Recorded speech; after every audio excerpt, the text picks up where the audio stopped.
I want my Beetlejuice, Beetlejuice, Beetlejuice, Beetlejuice, Beetlejuice, Beetlejuice, Beetlejuice. I want my Beetlejuice, Beetlejuice, Beetlejuice, Beetlejuice, Beetlejuice, Beetlejuice. I want my Beetlejuice, Beetlejuice, Beetlejuice. Please. Chili's afterlife ribs, Beetlejuice sauce.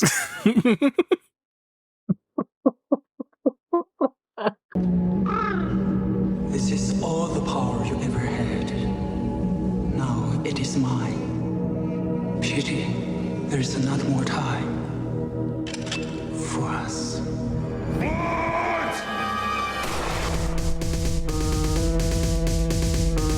You tell him it's open season on all suckheads.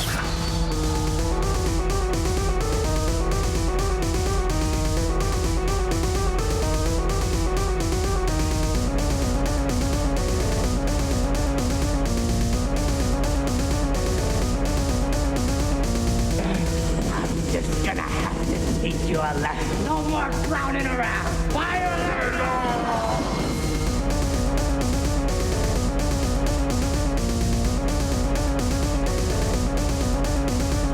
Is that gasoline I smell? No, man. No! Hello, everyone. It's Edging with Trash and Monk. We've been out of the game for a little bit, down but not out, I should say, because we're back in it. You can't be out if you're in, right? And That's here's my true. co-host Brian Trash here to say that's true. You cannot be out. That's true. That's true. You can't be out when you're in. Welcome to Edging with Trash and Monk. We are not dead. We're only dead inside. God, so true. Oh my God.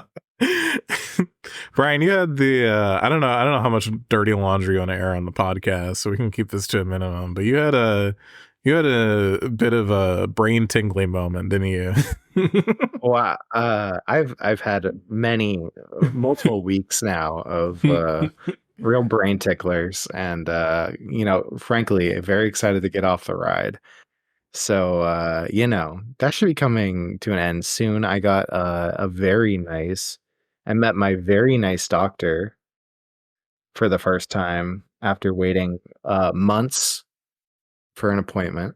So I got to see my very sweet doctor, and he was like, "Hey, I saw that you wrote really not high numbers on the depression anxiety chart, and it says here that you've been on Zoloft before. You want to do that again?" And I said, "Yeah."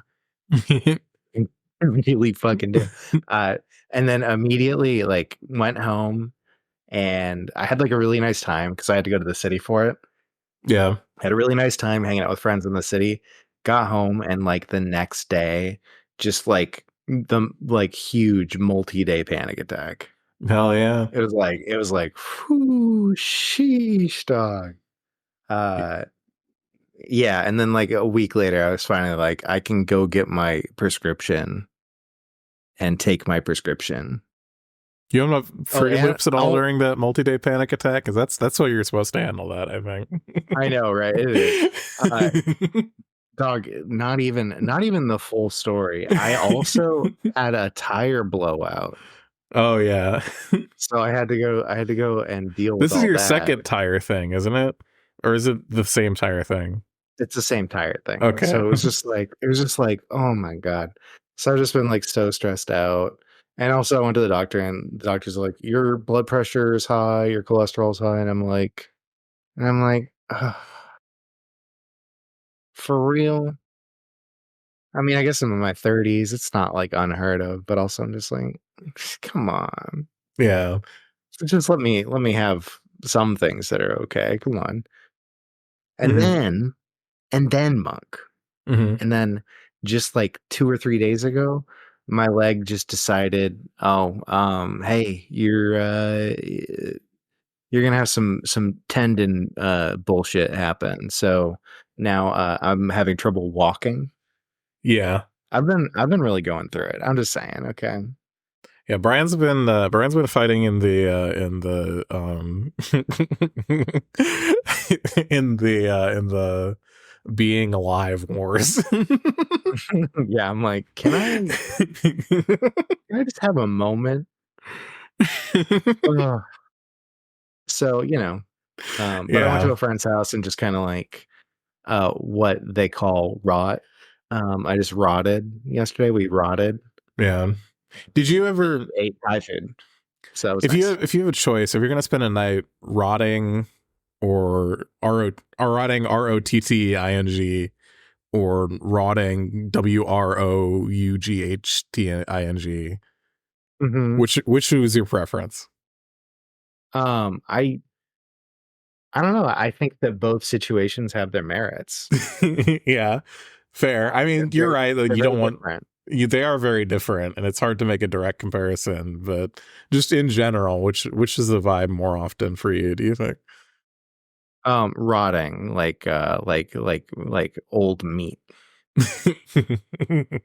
That's more. Yeah, that's more my speed. Yeah, it's so that, but that's pretty much all of my travails. That's what Americans say, right? My travesties. For like the last couple weeks, so that's good. It seems like it's probably coming to an end. Hopefully that end doesn't include me breathing, but that's that doesn't seem to be the case. So things are looking up. Hell yeah. Now let's stop talking about me and my broken ass body and brain. I broke my whole ass body lugging a couch up the fucking to my third floor apartment yesterday. Oh my god, my abs hurt still. I don't. Yeah, that'll do it's a kick-ass couch though, and the apartment's starting to come together. I want to get a table. Good. What I'm hyped for is I am really, if you are listening to this and you are hiring a systems administrator, that's what I'm really looking to do. Is I've been working this after hours schedule, and it's made recording the podcast difficult. Now am I gonna become a podcast millionaire if I can't record the podcast consistently? Yeah, it's hard to do. So, but like right now it's like 3 a.m, and this is about the earliest in the day we could have conceivably recorded this episode. Yeah. And that sucks ass. So I'm looking to get off of working nights. It's been fucking me up, I think. Yeah. So I'm like, that's been my main thing at the moment, is just like being mad that I'm working nights. Especially because, like, I don't know, I don't like dishing too much about work on the podcast because it's a bad look. But I swear there is a certain ancient Sumerian technology that I think that if people consistently used it, it would it would make everyone's life a whole lot easier, called writing. Writing. That's true. That's so fucking true. Called like, hey, this is what happened. Like letting people know what's happening. Yeah. Oh God. That's one of those funny things that, like, because I spent some time like doing technical writing in college as like practice to potentially do it in real life, and then didn't stopped. The one of the best things about working with scientists is that none of them know how to write. So if you know how to write, you're like good. Yeah, my last job, when I was leaving, I wrote like this exit letter, and it was really not anything to write home about. It was literally just like, hey, my last day is gonna be on this day. I was happy to work with all of you. And I gave some specific shout outs because I'd been there for a couple years, and turnover at that place was so high that me being there for 2.5 years put me in like I had seniority over like 90% of the employees there.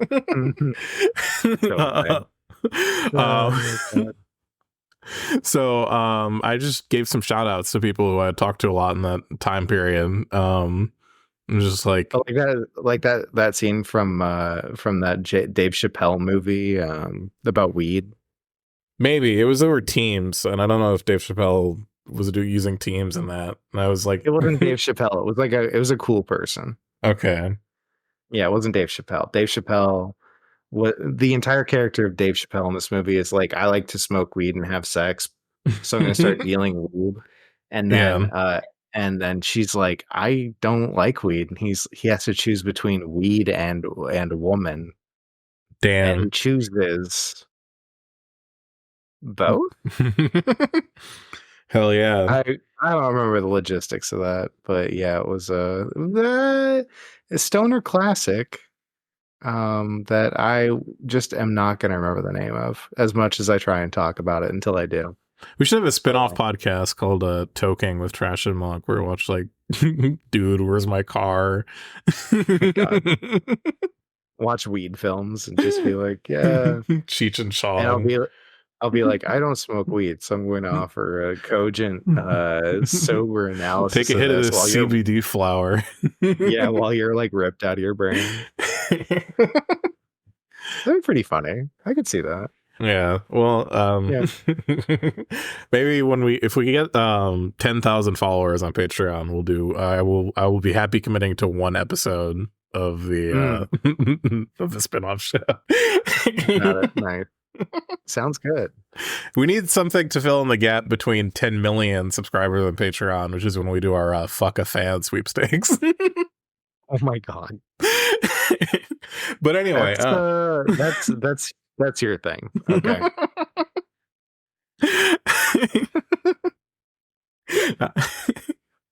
Not even for 10 million Patreon subscribers, Brian.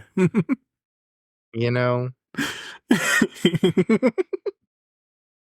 I just don't think I could do it. But you know. Anyway, so yeah, I was writing that like goodbye letter at my last job, and like one of the engineers read it and is like, "Are you like an English major?" And I'm like, "Have you never written anything ever in your life?" Are you an English major? No. I've written a word before. I don't know. Yeah, it's nuts. It really is nuts. How many people out there are just like, oh yeah, I've never touched a pencil to paper before, outside of like maybe jotting a note, and I'm just like, how do you get through the world doing that?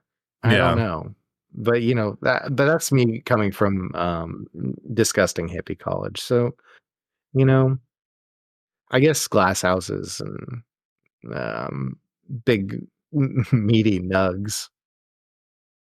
Yeah, this metaphor got away from me. What's this about meaty nugs? I don't know. Don't ask me anything. I'm just vibing. I'm vibing. I'm rocking in the free world. Yeah. Fair. So that's what's been going on in my free world, at least. We also recently, this podcast is about movies, right? We watched we watched a Certified Hood classic, a little bit outside of the wheelhouse of what we typically do, but you know what? This is a Halloween movie. Halloween's approaching. 'Tis the reason for the season, you know? And it is every edgelord's favorite holiday, so.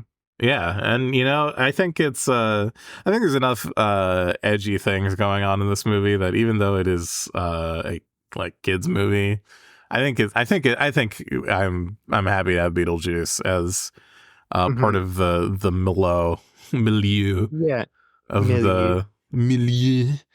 the podcast canon. I mean, it is literally a story about I believe, now correct me if I'm wrong, but this is a children's movie about an evil pedophile ghost. Yeah. So, I mean, that's pretty edgy. It is pretty edgy, you know? On a limb here. For anyone who's not familiar with Beetlejuice, because we've probably got some Zoomers listening to this. This is my first time seeing it since I was a little kid, too. And I honestly The only part of the movie I remembered is that part where he's in like the fucking, he's like grabbing his crotch and going, "Nice fucking model," because it's in all the Civvy videos. Good old Civvy. Yeah, it's one that I've watched it several times because Yeah, it's just an easy movie to watch, right? it is a very easy movie to watch. So the broad strokes of what happens is there's like a couple, they live out in the sticks. They fucking kill themselves trying to not run over a dog. And they're ghosts, and there's a new family living into their house that they're very attached to. The house, not the family, consisting of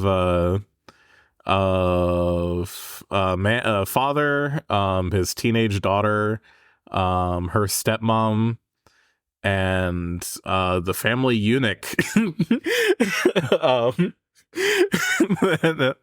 are essentially just trying to fucking fuck up their whole shit, and they're like, nope. And hilarity ensues. That's really about it. I do appreciate that you call him the family eunuch. You're not even wrong, right? Like in a Roman context, this would be absolutely Julius Caesar, Octavia. We got Little Caesar, and then the eunuch. Yeah. And so that's the family. Who makes the pizza? Who makes the pizza? I think they order out. They got the money. I'll tell you that much. I guess they do. Yeah. So the characters in this movie, we got a fun one here. Jeffrey Jones, well before anyone found out that he was a very nasty prevert, plays Charles Dietz, the dad in this movie. Awesome. Yeah. Yeah. It's funny because they bring back most of the cast for the new one, for the new Beetlejuice, right? Yeah. But there's one person very much missed. There's a greater Baldwin in this one too, right? Yeah. Alec V. Baldwin. I think a lot about, there was a time, I forget what movie you were watching, but there was some other Baldwin in it. You called them a lesser Baldwin. Yeah. So now I'm thinking of it in those terms at all times. Just speaking the truth. Just like there's a greater and lesser Aykroyd. It's true. But let's talk about some of the actors in this movie. We got of course Michael Keaton, a personal favorite of mine. I don't think I've seen a movie that Michael Keaton's in where I didn't like him in it. Yeah. Like, Michael Keaton's pretty good. He's good. Winona Ryder, an early role for Winona Ryder, and she's great. I'm a big fan. We've got of course Alec Baldwin playing a guy, and Alec Baldwin, for all you can say about Alec Baldwin, he does do his Alec Baldwin character very well, and he plays Alec Baldwin sometimes with a bit of claymation on his face. Yeah, good. Barbara Gina Davis, excellent. Yeah, I mean, really, just a good fucking. Oh, Catherine O'Hara. How could I forget Catherine O'Hara? Yeah, Catherine O'Hara always deliver. Oh my god, I love Alec her Baldwin and everything she does in this movie. To be honest, maybe I'm off base here. Playing kind of it's definitely an Alec Baldwin type role, where he doesn't have a whole ton of range, but I'm seeing this as like Alec Baldwin is playing himself in like a Rick Moranis type role, that's like guy with glasses, is the role here. I don't even actually know if he literally had glasses or not. He did. Okay. Yeah, I mean, the thing is, he really did. I think this might have been originally offered to a Rick Moranis. You know what I mean? Yeah. Like this wouldn't shock me. Definitely has his this has the look of a Rick Moranis character. But yeah, they got Alec Baldwin, and he did just fine. So you know, perfectly. Personally, I think maybe they wanted some less anus. Anyways, also, if you're a movie freak like me, you'll notice Annie McEnroe playing Jane Butterfield, the realtor in this movie.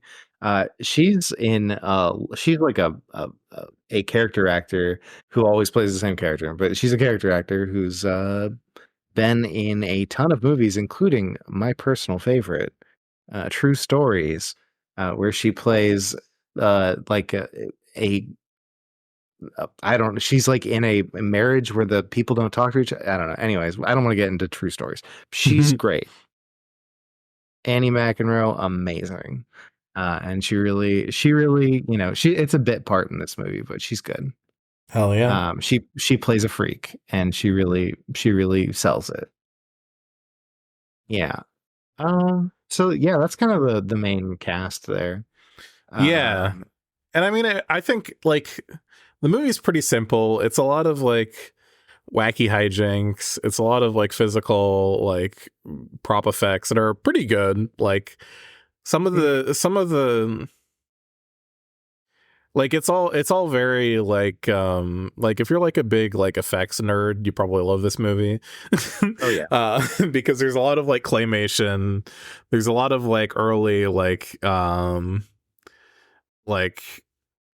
it's not like a whole ton of like practical effects, although they are there. It's mostly like what they would do prior to CG with like composite imagery and shit like that.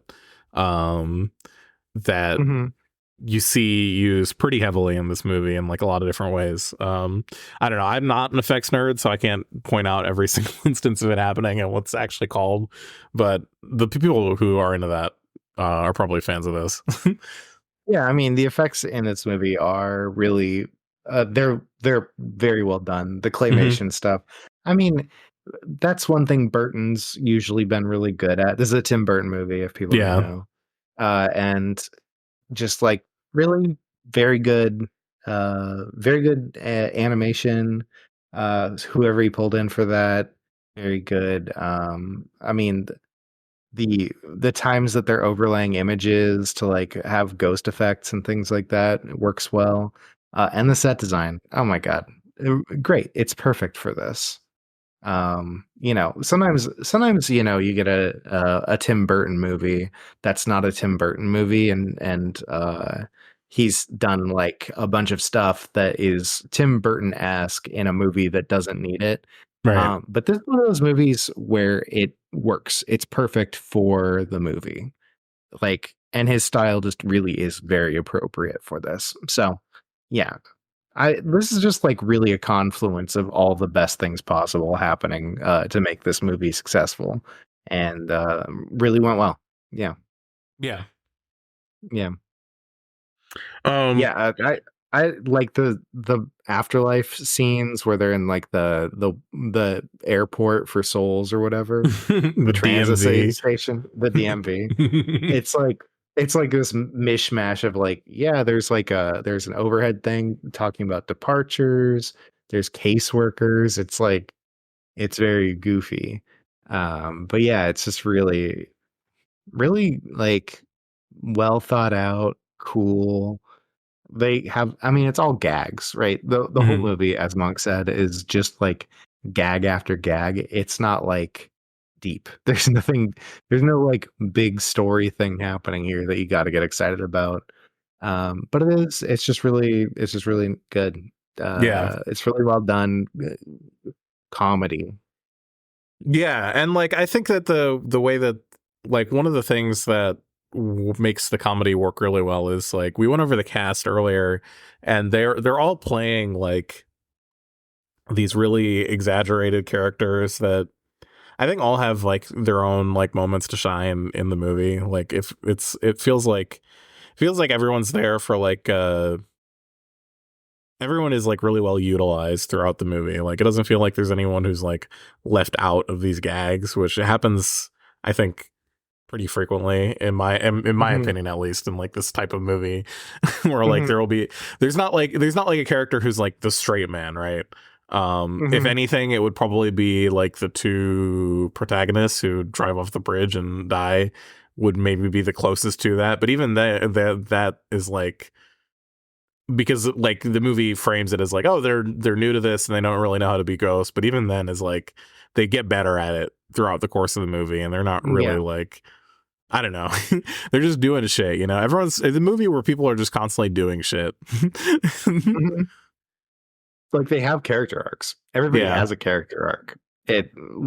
Even if it is just like a slapstick comedy, it's not just like a couple of main characters have a character arc. You get to see that for like all of the main cast, and it's like, okay. And it's not like they're deep character arcs, but they are there. Right. And that, you know, sometimes you just don't see that. Like, I don't know. Notably, I don't know, you could think about like a Seth Rogen pop movie, and there's like usually just no character arc happening that's like keeping you in the movie. It's just like, here's a couple of guys going on a journey, and they might have a couple things going on, but for the most part, it's like their character arc is like, they did not have weed and now they have weed, or they had weed and then they lost their weed and now they have weed again. Yeah. We should watch Pineapple Express for toking with trash. Yeah, true. I mean, that movie's insane, right? There's like there's characters in it that there's like a few characters that have like a real arc to it. Mostly it's just like these characters that are like, yeah, my whole thing in this movie is that I'm like trying to chase down the protagonist. So it's just like, that's not an arc. Not really. There's no development of a character, you know. The only characters that develop are basically like what's the guy's name? The Righteous Gemstones fucking anyways, Danny McBride. Danny McBride has like a little bit of a character arc. Seth Rogen's character has a little bit of a character arc, and fucking what's his name? The slimy guy played Riff Raff in that one movie. I don't know. Spring Breakers. Played Riff Raff in Spring Breakers. Everyone's favorite sleazeball. Anyways, these like three characters have like kind of an arc, but their whole arc is basically like, I became brave in an action movie about weed. And it's like, oh, whatever. I learned bravery. Yeah. Right. I learned love for friends. Okay, sure. I became friends with my drug dealer. Okay, got it. Something else going back to Beetlejuice that I think is really cool is how the house changes throughout the movie too. Like the house is its own arc. Yeah. Because they like go in and the first thing that the new family wants to do is they want to remodel and tear out all the shit that a thing that is honestly, I think every new homeowners like first thing is like, the people who were here before me fucked this place up, and they common. Yeah, it is very common. And they're like going through and they're like, we need to tear this shit down, and they do for like half the house, and they have like this fucked up paint job that's like, because like the stepmom is this like modern artist who has this like this like very like, I don't know, like Pomo, you know, type of vibe to her. And like they have like optical illusions on the floor and like this fucking ugly ass gray speckled paint on all the walls. It's pretty sick. It is. It's very cool just seeing all this change and seeing the ghosts get mad about it, the Maitlands, and they're just like, it's like it's a vibrant movie for as simple as the story really is. Yeah. And I just really appreciate that's not the kind of craftsmanship you get very often in Hollywood these days. And I cherish it. Yeah. You know. It's not like I don't know, it's not personally a movie that isn't like early in my wheelhouse of things that I like, because the movie's like fun and that's not what I'm about. Yeah, if you're not suffering, if you're not watching Existence. but I don't know. I do appreciate what it's doing, and I always appreciate a movie that lets me does not take its plot too seriously. This is my controversial opinion that I keep harping on in the podcast, and it's nice to have like a movie that actually like has like a great example of it. Is the plot in Beetlejuice is just kind of stupid, but it doesn't get in the way, and it's like not. It's there so that you can. There's a string of events where you can like look at the characters. It sets up like little set pieces for the characters to interact in, and that's about it. And it's enough. Yeah. That's the thing. It's sometimes it doesn't need to be some lofty tale. Sometimes the movie really can just be that. Yeah. And it worked. It works as it is. Yeah. Let's see. What else about this movie can we talk about?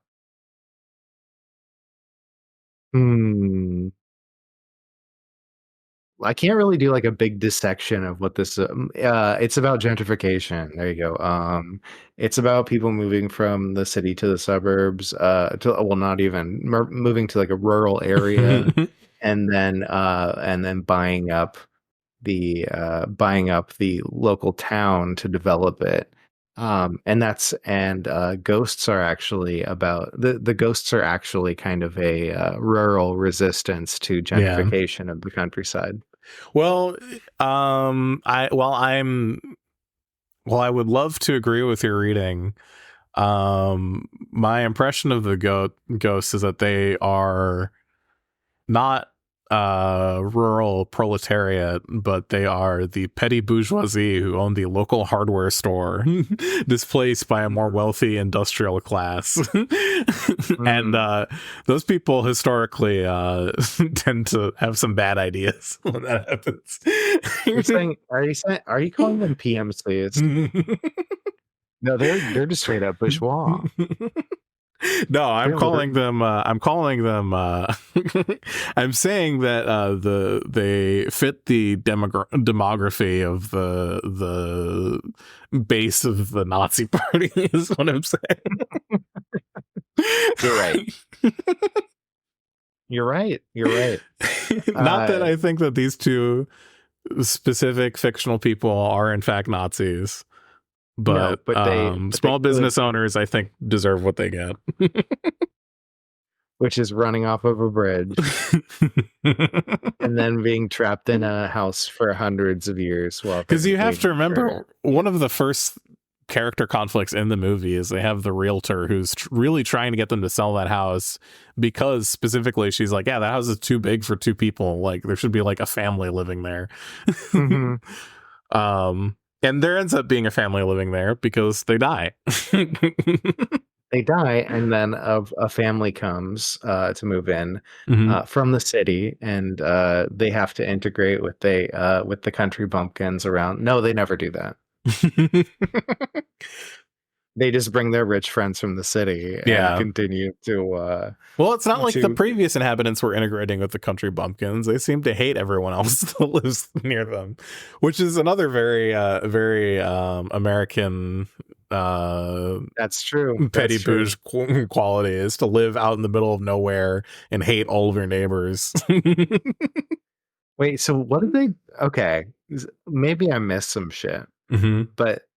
they hated the not landlady. I guess they didn't really they just didn't interact with most of their other neighbors. There was that one guy sitting out front of the hardware store that he just sort of blew off, which could be interpreted as like a negative thing. And they seem to be like spreading the idea that they went out of town on vacation, which is not really something that I think you would do if you like your neighbors, you know. Maybe they don't hate them, maybe they're just indifferent towards most of them, but yeah, you know what I mean. Yeah, sometimes you really do just want to be left alone for a couple days. I get that, right? Fair, but I don't know, you know,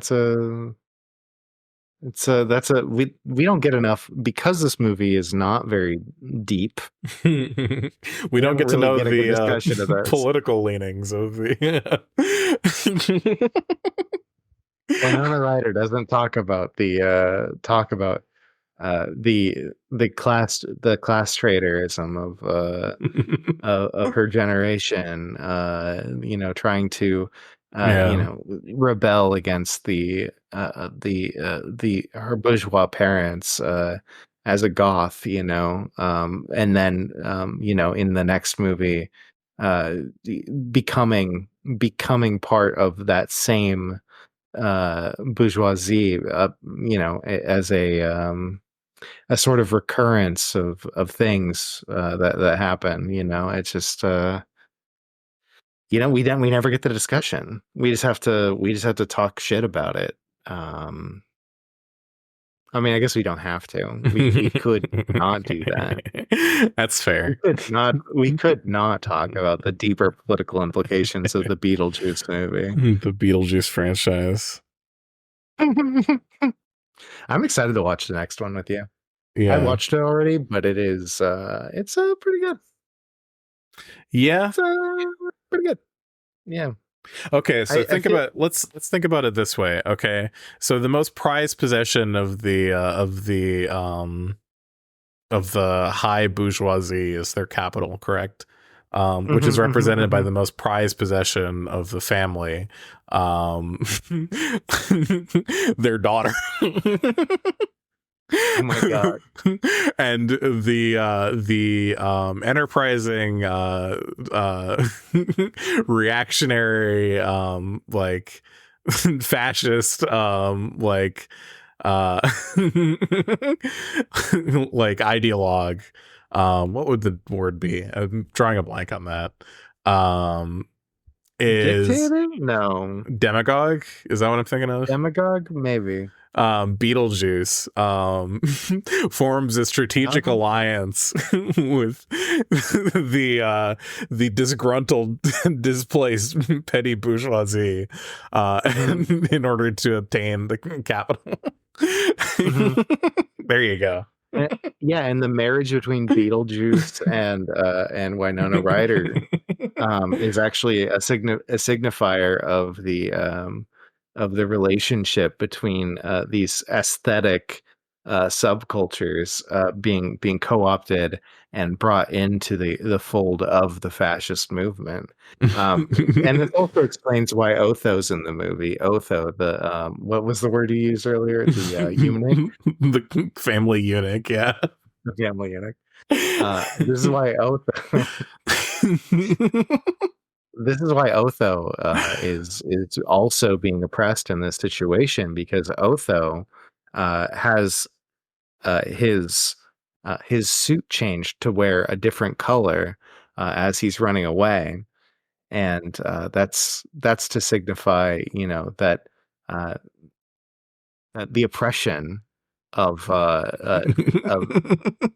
gender, sex, romantic minorities, like Otho, like a eunuch, like a eunuch, and then also the oppression of artists, and also the oppression of the oppression of artists and the oppression of feminine figures inside of a patriarchal family structure. She's trapped in that house. We did it. We made it. That's so true. That's so true. We did it. Everybody, we did it. We did a political analysis of Beetlejuice. Yeah, the 5-hour version will be coming to YouTube sometime in the next 30 years. Yeah, I know, right? This is what I should just like call up Jack Saint and be like, I think Jack Saint has been notably moving away from that type of videos. Yeah, but it'd be funny. And doing it as like a joke.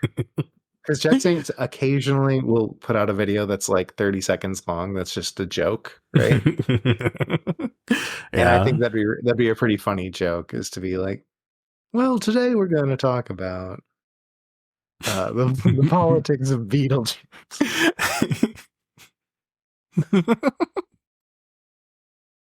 Yeah, I'm excited to see the next movie too. Yeah, I don't know. I saw one trailer for it. I'm also still excited. I keep talking about I'm gonna go to the theater and see Megalopolis, and I got to do that before it's too goddamn late. Yeah, they're gonna pull that one pretty soon, I bet. Yeah, so I Because gotta the numbers are so bad for it. I gotta make hay while the sun is shining, you know. Yeah. Pretty soon that movie's gonna be lost media, I bet. So you can find it in the club. in the club. Oh my god. I'm excited to hear what you think of that movie too, because that movie is nuts. I loved it in a lot of ways. I hated it in a lot of ways. But it's a real ass movie, They spent some time. It doesn't make sense. Are you going to have a good time? No. Are you going to be entertained on some level? Yeah, definitely.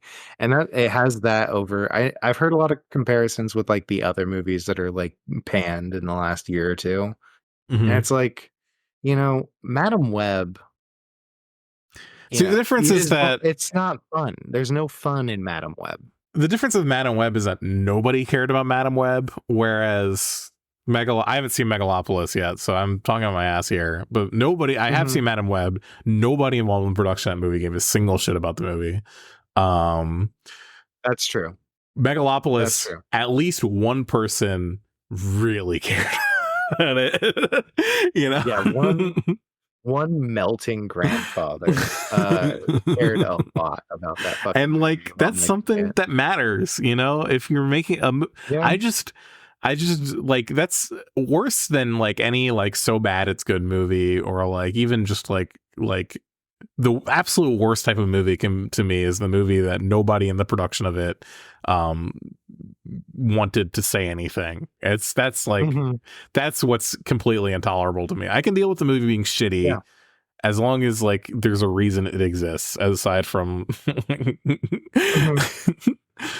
Yeah, absolutely. I think I agree with you. It's just and like that's kind of what I was getting at as well, is it's just like that when you're talking about movies, like Madam Web came out and it felt like Morbius levels of soulless. And like on top of being made by like somebody who just seems to have their brain melting out of their head, right? It's like these things are happening and the movie gets made and it looks insane, but it's also boring. Where Megalopolis is not boring. I can say that for sure about Megalopolis. Not a boring movie. Is it good? Who's to say? That was my favorite. That was my favorite Letterboxd review I read. Did I like Megalopolis? Who's to say? Yeah. I have plans related to Megalopolis too that I'm going to. I don't know. I don't want to spoil anything. Okay. All right. Understandable. All right. How we doing? You feeling like anything else to say about the Beetlejuice? No, not particularly. Watch it. It's 90 minutes, which when we're recording the podcast this late, that's a blessing. It really is a blessing. More 90-minute movies. We need to return to 90-minute. Oh, yeah. No, it was blessedly short. And that's not to say bad. But it's when a movie's concise, it just feels better a lot of the time. So yeah. Do we have any emails? Let's see. We have a spam email from a Gmail address with an attachment that I am not clicking on. Smart. We have any voiced mails? I believe we might have a voiced mail. Oh. We do have a voiced mail. Yeah, that's right. The last one, God, the last movie I watched was Deadpool and Wolverine. I almost forgot. It sure was. Another one of those movies that really sapped my will to live, I think. Yeah. Like we were floating the idea of going back and watching the other two Deadpool movies before we watched Deadpool and Wolverine. And I don't know about you, but I could not have handled any more Ryan Reynolds after that. Like I think those other movies are better for sure Mhm. than Deadpool and Wolverine. Mhm. But they're not going to be good enough that it's really going to make it, you know? Yeah. Yeah. Yeah. Yeah. Okay. I'm about to play. Hey, Okay. I'll try you, doggy. I will say Logan, I think, is genuinely a wonderful movie. Every time I think about superhero movies and how much I hate them, I always forget about it because it's genuinely a western. It's I wouldn't say it's realistic, but it is grounded. Like I care about the characters consistently. It's not filled with tropes. It genuinely I think it would be a good watch. I'm not sure if I would consider it edgelord. It is grim dark maybe, but I digress. I think it was a good movie and probably worth your time. Anyway, Deadpool seems like it's. I can't wait to talk to you all about it. All right, have a good one. Yeah. That's noise a very good representation. Yeah.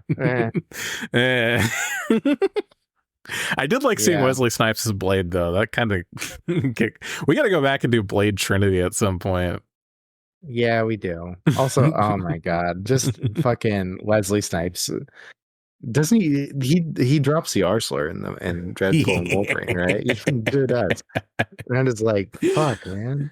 I should add that to our soundboard on the Discord. Oh my God, awful. Fucking Joker vibe. Yeah. Yeah. Hey, I haven't seen Logan. But I'm not against seeing that, but also after seeing Deadpool and Wolverine, it makes me less want to. Yeah, it makes me less want to. I don't know. I kind of thought I was sold on the idea of like going through it because we've been doing a lot of arcs lately, but maybe we got to spread that one out. I was like someone fucking like like had like you know, if like someone like rips ass and it smells like broccoli, right?